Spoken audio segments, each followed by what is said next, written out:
Plus de 2 millions de personnes déplacées dans le pays. Le problème crucial aujourd'hui est celui de l'aide alimentaire dans la zone où se trouvent les réfugiés. 400 000 personnes au moins qui sont en danger de malnutrition, voire de mort. Et pourtant, les organisations humanitaires françaises se font tirer l'oreille. Elles ont peur, disent-elles, d'être embarquées dans les bagages de l'armée française. Ce qui fait d'ailleurs réagir la classe politique française d'un bord à l'autre de l'échiquier. Reportage Guylaine Chenu. Les organisations non gouvernementales et humanitaires sont un peu rétives à fréquenter les automitrailleuses et les soldats. Et ce qu'il faut savoir tout simplement, c'est que cette zone de sécurité protège les gens. Le rôle de l'armée française, c'est pas de faire de l'action humanitaire. Le rôle de l'armée française, c'est dans une zone empêcher les massacres. Et je dis aujourd'hui que cette zone de sécurité française a empêché des centaines de milliers de morts. J'ai été sur place, j'ai vu ce qui s'est passé. Nous avons sauvé des centaines de milliers de vies. Maintenant, il faut nourrir les gens. Ce sont deux actions différentes, mais elles se passent au même endroit. On n'a pas le droit d'avoir des réticences quand il y a des vies en danger. Il y a en ce moment, dans les camps de réfugiés, plus de 30 personnes par jour qui meurent de faim. Alors, où on se pose des questions métaphysiques pendant très longtemps, et puis on n'y va pas et on laisse les gens mourir, où on répond véritablement à sa vocation, et on intervient partout où il y a l'urgence. Dans la poche française, vous avez 400 000 réfugiés et 1 million de personnes déplacées. Pour 1 million de personnes, il faut 500 tonnes de nourriture par jour pour les nourrir. Le temps qu'on passe à réfléchir, ce sont des gens qui meurent. C'est d'un nouveau pouvoir sans savoir qui en tiendra les rênes. La population, elle, fuit toujours les combats et les cohortes de réfugiés s'alignent au long des routes vers des destinations souvent inconnues. Et c'est donc dans un pays à genoux que les Français poursuivent leur action humanitaire. En silence, sans une plainte, les Hutus fuient, poursuivis par le FPR. Chassés de ville en ville, aujourd'hui de Rouengaré bombardé, la dernière grande agglomération avant la frontière zaïroise. Et le flux grossit, énorme, sur cette route du Nord devenue celle d'un exode qui pourrait devenir catastrophique. Surtout ne vous arrêtez pas, continuez à marcher. Le FPR veut vous prendre en tenaille. Le préfet de Rouengaré tente d'organiser ce front. Depuis qu'on a pris la ville de Kigali, les gens marchent à pied, les enfants, les vieux, les vieillards, tout le monde est fatigué. Vous verrez le bétail, vous verrez tout le monde. On est fatigué de marcher. Nous marchons vers où?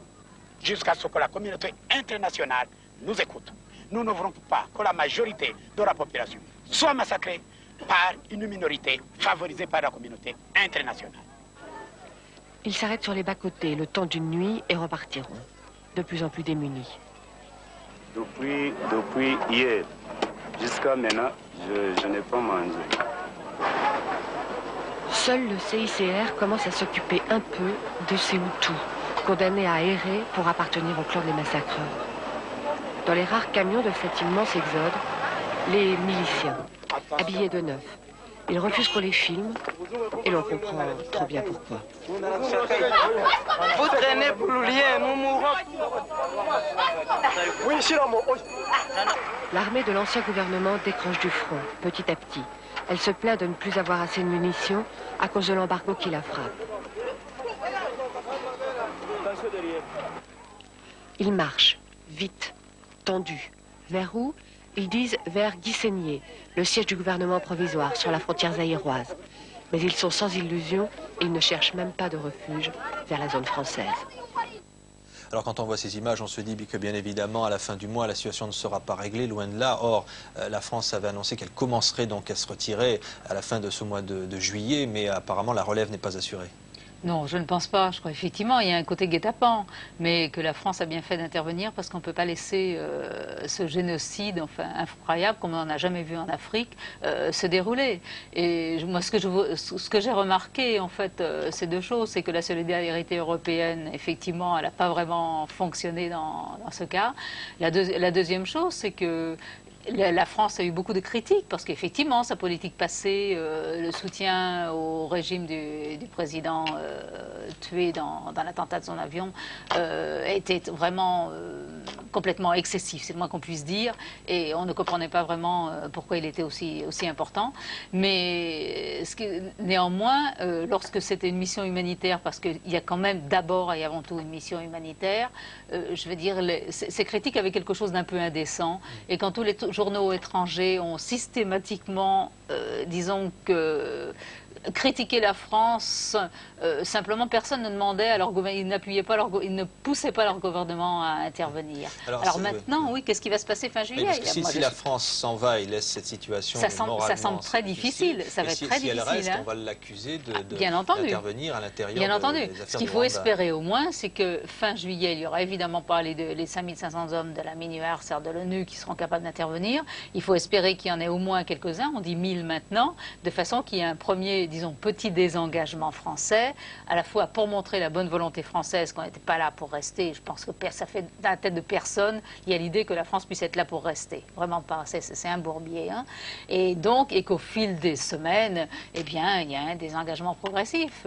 Mais là, je veux dire, la situation n'est pas dans les mains de la France. Est-ce qu'on pourrait imaginer un jour un corps européen, comme celui qui défilera demain aux Champs-Élysées, qui interviendrait dans des conflits comme celui-là? Je pense qu'il faudrait le souhaiter, mais quand on voit la façon dont l'Europe a réagi sur la Bosnie, la façon dont on a réagi sur le Rwanda, on peut être un peu pessimiste. Hein. Alors 2 mots, et le président Mitterrand a également évoqué cette situation en appelant les organisations non gouvernementales à prendre leurs responsabilités. Sur place, le FPR s'est emparé de la principale ville du Nord ce matin. Un nouvel exode massif de la population est actuellement en cours en direction du Zaïre. Selon le HCR, c'est une situation qui pourrait encore tourner au cauchemar. Rien n'a pu les arrêter. Depuis 5 heures ce matin, les Rwandais déferlent sur la frontière zaïroise. Ils viennent de Gisenyi, la ville où s'est retranché le gouvernement provisoire. Tôt ce matin, à l'aube, des coups de feu, une rumeur, le FPR attaque.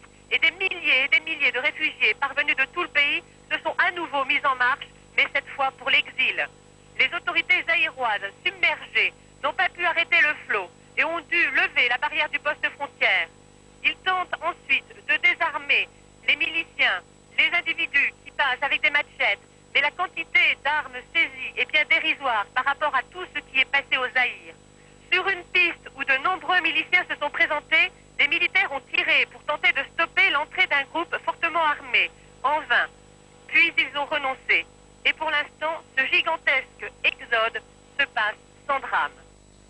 Et puis toujours l'inquiétude pour la... Ce matin, la ville stratégique de Ruhengeri, dans le nord-ouest du pays, une région qui croule littéralement sous l'afflux de centaines de milliers de réfugiés poussés par l'avance du FPR.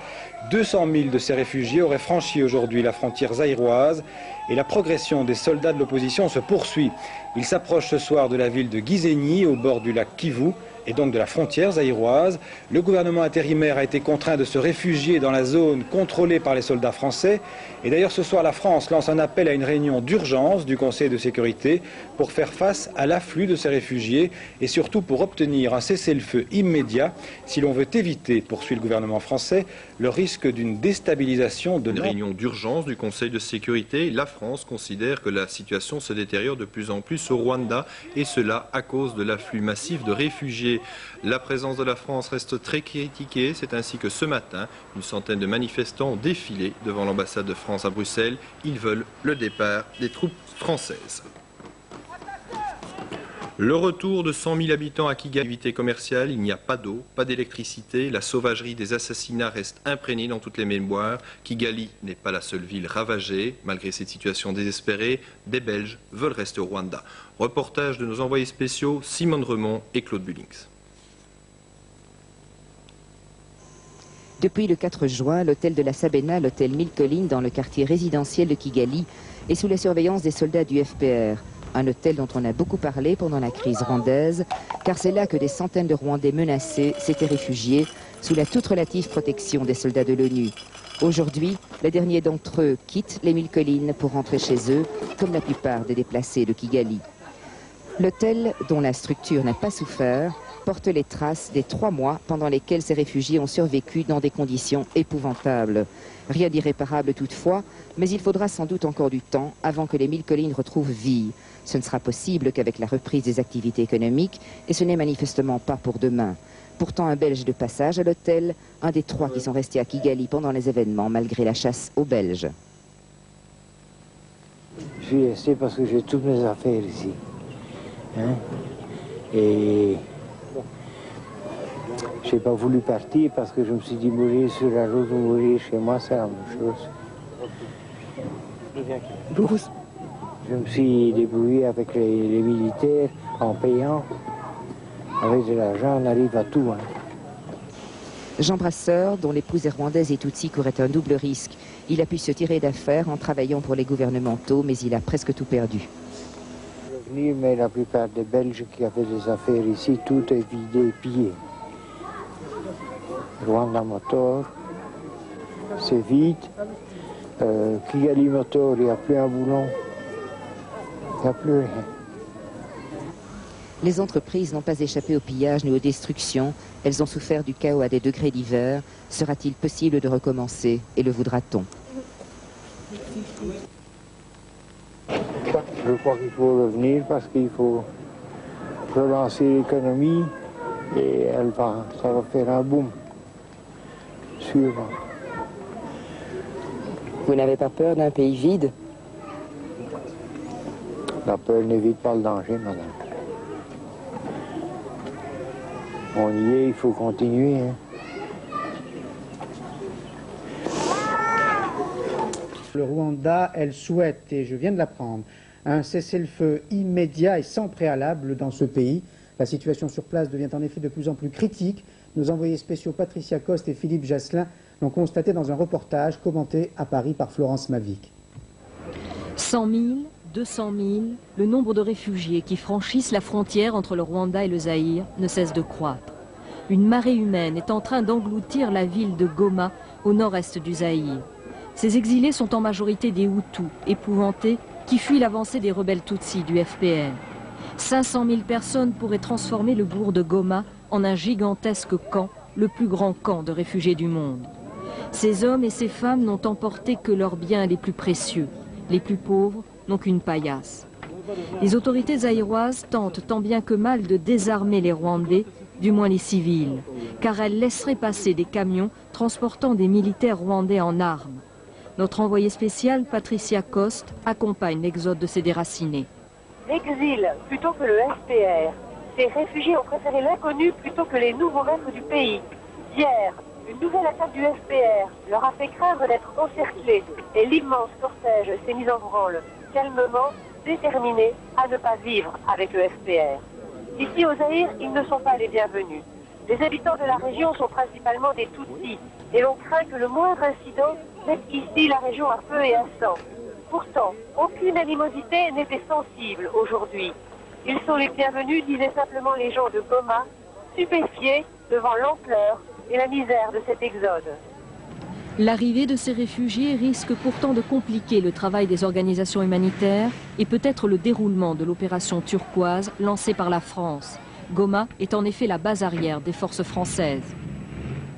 Et l'on apprend que le gouvernement Hutu s'est réfugié aujourd'hui dans la ville de Cyangugu, dans le sud-ouest du Rwanda, dans une zone qui est sous protection des militaires français. Un drame en Italie, près de Milan. Les FPR poursuivent leur avancée. Ils ont pris la nuit dernière Ruhengeri, la principale ville du nord du pays. Des dizaines de milliers de réfugiés, 200 000 selon les dernières estimations, se sont enfuis vers le Zaïre. Un flot ininterrompu qui envahit depuis hier soir la ville de Goma. Reportage de nos envoyés spéciaux Isabelle Marc et Gilles Aymar. Ce sont des rafales de Kalachnikov qui ont réveillé ce matin la ville zaïroise de Goma, provenance la frontière. Il est 7 h du matin et déjà la grande rue est envahie par la foule. Une foule qui marche en somnambule avec les enfants, les matelas, les bassines. Seuls quelques cris de colère fusent à notre passage. Nous ont vendu les Occidentaux. Voilà. Quelques centaines de mètres nous séparent d'un petit poste frontière que les gens essaient de passer sans s'arrêter. C'est de là que venaient les rafales tirées en l'air. Les gardes ont voulu canaliser vers la grande barrière de la douane officielle ce flux interminable et paniqué qui défile depuis l'aube. Très nerveux, les quelques soldats zaïrois présents nous interdisent de filmer. Ces images sont prises à la volée. Après une fouille sommaire, les réfugiés sont autorisés à entrer. Mais lorsque la bousculade est passée et que les familles se retrouvent de l'autre côté, elles ne savent plus que faire. Moi, je suis venu de Kigali à pied jusqu'ici. Je suis venu, j'ai passé combien de jours ici? Ça fait déjà 3 jours et maintenant je commence encore à marcher, mais je ne sais pas là où je vais. C'est que moi j'étais arrivée ici à Dsenyi il y a un jour et que je voyais que les autres continuaient, moi aussi j'ai continué la route. Et vous allez aller où comme ça? On ne sait pas. sont les combats autour de Ruhengeri, la dernière grande ville à prendre avant la frontière zaïroise, et les rumeurs de la chute d'un poste militaire à plusieurs kilomètres d'ici qui ont précipité la débandade de ces derniers jours. C'est maintenant l'exode. Nous avions peur. Il y a beaucoup de cadavres, surtout dans les rues, partout. Des enfants, des femmes, aussi des hommes, tout. Avec l'avancée rapide du Front patriotique rwandais, c'est un flot sans précédent qui déferle sur le Zaïre. Entre 500 000 et 800 000 réfugiés sont attendus à la frontière dans les heures et dans les jours qui viennent. Des gens qui n'ont presque rien, qu'il va falloir maintenant accueillir et aider. Il va donc y avoir un terrible drame humanitaire à la frontière du Zaïre. La France a présenté au Conseil de sécurité de l'ONU un projet de déclaration demandant un cessez-le-feu immédiat et préalable, ainsi que la reprise du processus politique et la mobilisation de tous les efforts en faveur de la population. Elle a indiqué par ailleurs qu'elle ne souhaitait pas le repli du gouvernement intérimaire rwandais, basé pour l'instant dans le nord-ouest du pays, vers sa zone humanitaire située dans le sud-ouest. Là, il s'agit du gouvernement, donc de l'ancien gouvernement qui a fui de Kigali. Et pendant ce temps, à Kigali, le Premier ministre désigné du prochain gouvernement rwandais est arrivé aujourd'hui, après un exil de 3 mois. Il avait quitté le pays au lendemain de la mort du président. Il est lui aussi Hutu. Il a déclaré que le gouvernement serait formé dans les plus brefs délais. Et lance un nouvel appel pour venir en aide aux centaines de milliers de réfugiés qui affluent depuis 48 heures au Zaïre. On parle de 200 000, même 400 000 réfugiés. Un véritable exode de toute une population terrorisée par l'avance du FPR et une situation humanitaire complètement catastrophique. Neida Nakad. Une véritable marée humaine submerge la ville de Goma au Zaïre. Ils sont 300 000, des Hutus pour la plupart. Depuis plus d'1 mois, ils fuient leurs pires ennemis, les rebelles Tutsis du Front patriotique rwandais. Le FPR a pris Ruhengeri, la principale ville du nord du pays, et avance sur Gisenyi, où s'étaient installées les forces gouvernementales. Au poste frontière, les douaniers zaïrois n'ont pas pu arrêter la masse de réfugiés, des hommes, des femmes et des enfants déterminés à quitter leur pays coûte que coûte, avec tout ce qu'ils ont pu emporter de leurs biens. Beaucoup souffrent de diarrhée, de malnutrition et de paludisme. Les organisations humanitaires débordées affirment que le Zaïre sera frappé d'ici la fin du mois par un désastre humain et écologique. Pourtant, cette fuite en avant était bien prévisible. La communauté internationale a hésité une fois de plus à venir en aide à des populations en danger. Il faudra des semaines pour leur assurer une assistance minimum. Ce sera trop tard pour des centaines de réfugiés rwandais. Autre conséquence de l'avancée du FPR, la fuite de l'ancien gouvernement Hutu vers la zone de sécurité contrôlée par les Français. Mais l'armée française n'a pas l'intention de les protéger. Dans cette zone, il y a aussi des réfugiés qui craignent le départ de nos soldats. Envoyés spéciaux Isabelle Marc et Gilles Aymar. Kibouye, c'est l'un des PC français de la zone humanitaire sûre. C'est aussi un gros bourg tristement célèbre. Le 17 avril, 3000 Tutsis piégés sur la presqu'île ont été massacrés dans cette église. Les rescapés sont sous la protection des Français au QG. 150 personnes qui ont vécu des heures épouvantables. Jean-Baptiste a perdu sa famille. Pour lui et ceux que l'on retrouve encore chaque jour, les massacres sont terminés, mais leur vie dépend toujours des Français. Pensez que vous allez plutôt partir si les Français s'en vont, quoi. On va partir peut-être vers d'autres camps où ils vont nous laisser. Ça, c'est leur mission. Nous sommes ici seulement pour être sauvés. À Kibouye aujourd'hui, ce sont surtout des Hutus que l'on rencontre, les habitants frappés d'amnésie, mais aussi des réfugiés qui craignent des représailles tout en déplorant les massacres. Plutôt